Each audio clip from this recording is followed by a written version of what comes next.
Hello, my friends. I'm Bee. This is Bee's Intuition, and today we're just gonna do a little quickie, and it's gonna be just confirmations for your intuition during this time. Okay? I literally just recorded a video, but because I had a national service warning pop up, it didn't record like 70% of that reading, and I'm not bitter about it. No, I'm fine.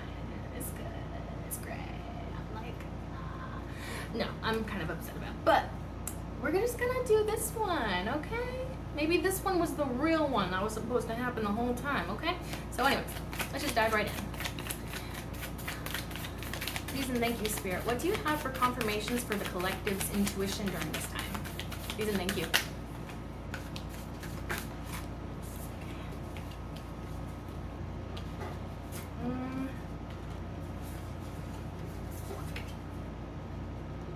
No, that's too many. Okay. Please and thank you, Spirit. What do you have for confirmations for the collective's intuition during this time? Please and thank you. Confirmations for the collective's intuition. Please and thank you. Thank you. Okay. So, wait, this is the first one that came out. So, Chariot card, Queen of Wands. Bottom of the deck is the Two of Swords. Oh no. Ugh. Sorry. My light is trying to fall off and I say no. Okay. So it feels like there's a decision that you have to make or something. That's what. With that Two of Swords being at the bottom of the deck, I feel like you have a decision that you need to make and you're not sure which way to go. I'm wondering if it has something to do with going forward with something or going forward towards something and embodying this Queen of Wands energy. Showing up like a charismatic, passionate kind of type of personality. Let's just start clarifying. Can you please clarify that Chariot card, please and thank you, Spirit, for the collective, for their intuitive confirmations, please and thank you. Can you clarify? Okay, I'll take it. Ooh, okay. So yeah, Six of Wands. Okay, this is clarifying the Chariot. Five of Cups, okay. Nine of Cups, right on. So, what I see is you being celebrated about your, like, something that you've done really, really well, something that you worked on, or maybe a specific skill set that you have is being celebrated. And then there's like, with that Five of Cups, there was like this sense of disappointment, potentially in love. But then there's the Nine of Cups, which is telling me that it gets a lot better. So maybe you were even pessimistic about something that was related to some sort of success of yours. Or something about like your own fulfillment that you felt like a disappointment in, but now you're starting to feel more fulfilled. I'm almost feeling like this Chariot card is kind of telling me that you're moving towards your destiny. And your destiny is to be admired by others, to be seen for the skills that you have as an individual, and the ways in which you are doing those things very well. And even though you have this past of heartbreak, maybe even depression and pessimism, you're coming out of that. And you're finding not only contentment within your life, but in yourself as well. Okay. Bottom of the deck is the Seven of Cups. So there even could be some sort of illusions. Could be illusions surrounding love. So if this has to do with some sort of relationship going on, there's like a sense of disappointment, but then that's instantly alleviated. So maybe you were feeling kind of down and out about something or someone, and you know, the Nine of Cups tends to be a wish fulfillment card. So could just be that like your romantic situation that you thought was not going to work out actually does, and maybe that's what you're not seeing. So yeah, it could be like illusions around that part of your journey, and confusion potentially.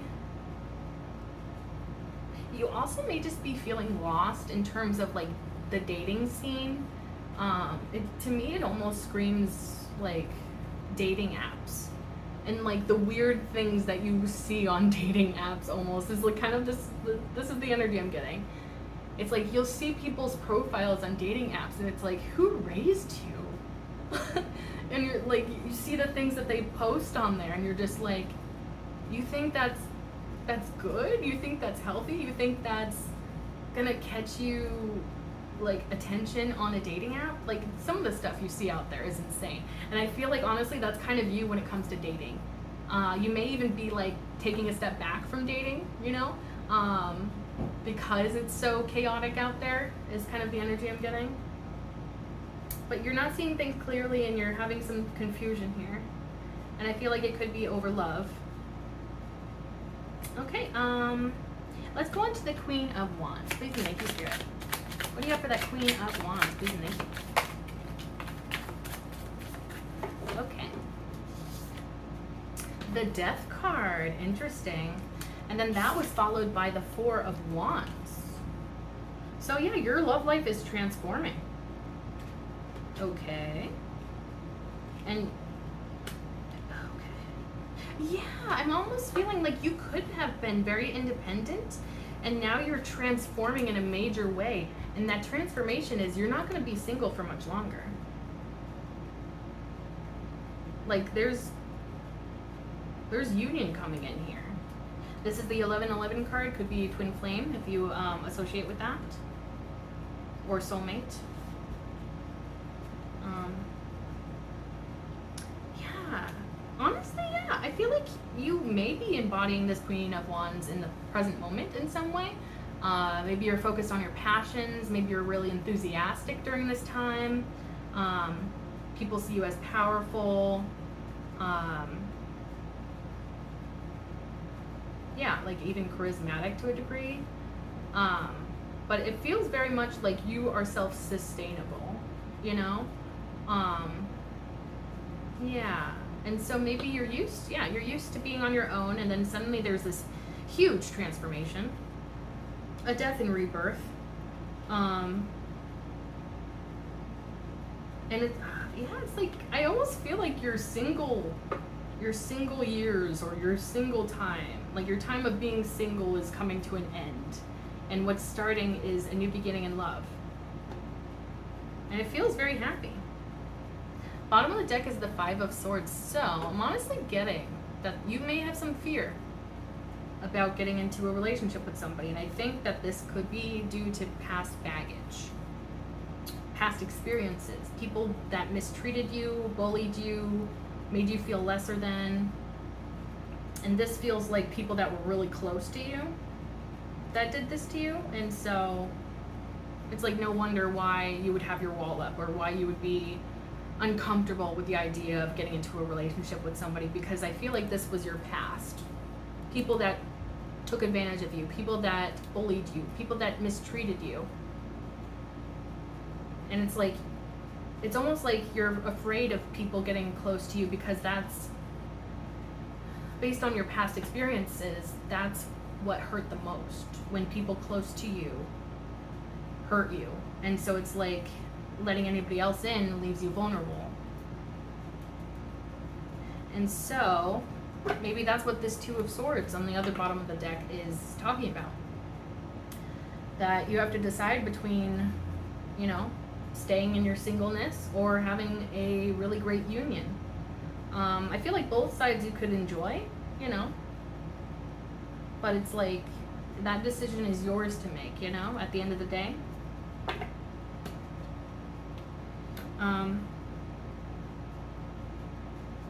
Wow. I'm just gonna see what else comes out. Please and thank you, Spirit. What else do you have? Knight of Cups. Yeah, so somebody's coming towards you and they have feelings for you. They want to share that with you. The Emperor card. Okay, this is somebody that's big and in charge and powerful, mature, could be older, could be wise. Doesn't have to be older, but it could be. Yeah. This is somebody coming towards you that is a boss in some way. Like whether that's just within their field or how skillful they are, it's like boss energy for sure. And they're coming towards you because they have feelings for you and they want to express that. Straightforward enough. Bottom of the deck is the Moon card. So you probably don't see this coming. That this is coming towards you.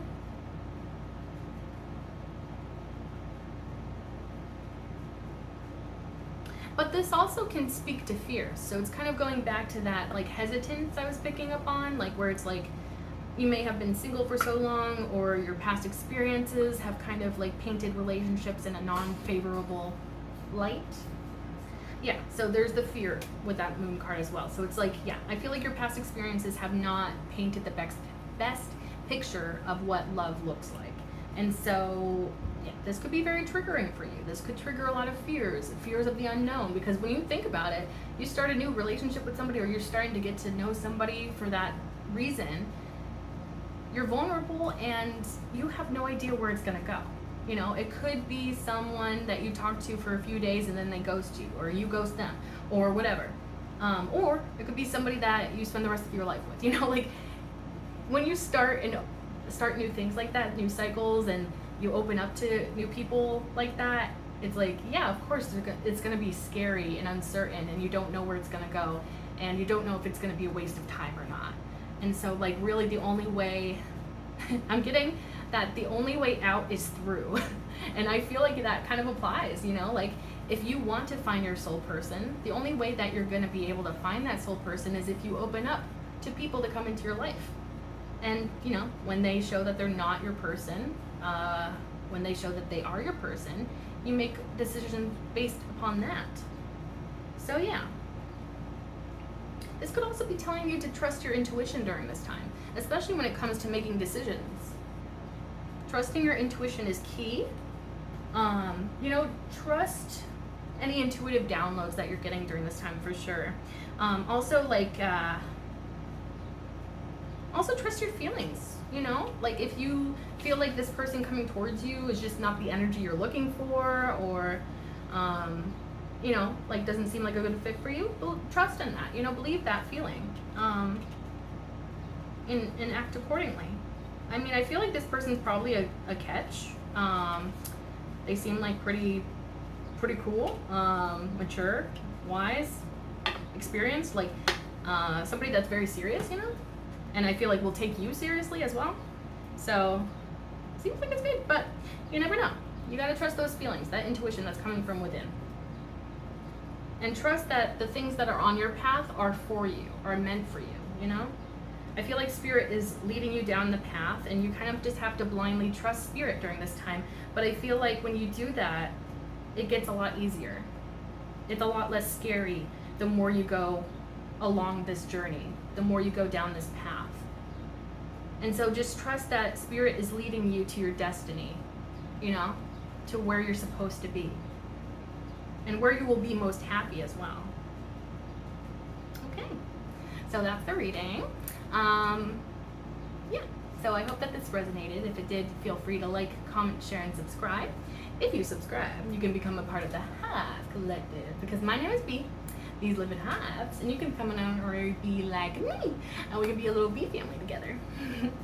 Alright, so if you'd like to see more of my videos, be sure to click that bell icon down below so that YouTube actually notifies you. Thank you so much for being here. I truly appreciate you, and I can't wait to see you in the next one. Bye!